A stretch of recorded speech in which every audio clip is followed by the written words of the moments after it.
Yo, today yo. So, ako nag-whale shark ka na, maaga naman yung natapos. Ito, must-see. Must-see talaga ito. Ito yung tinatawag na Tumalog Falls. Malapit lang to sa whale shark. Kung nagtitipid ka, pwede ka mag-bus. Ang bayad mo lang 20 o 15 lang. Baba ka sa Tumalog Falls. Pagdating mo doon, may mga tricycle, may mga motor doon na maghahatid sa'yo sa falls. Tapos lakarin mo na lang. Kesa doon sa ginawa namin na sumakay pa kami ng motor, 200 isa. Dito, lalakarin mo lang. Napakaganda na gino guys. Grabe.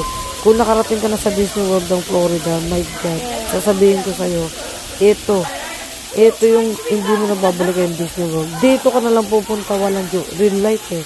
Alam mo yun? Kaysa naman yung mga, ano lang, yung, anong tawag dito, yung parang avatar lang, alam mo yung bigi-bigi lang yung makikita mo. Ganon, rides ka lang. Ito, totoo talaga. As in heaven on earth.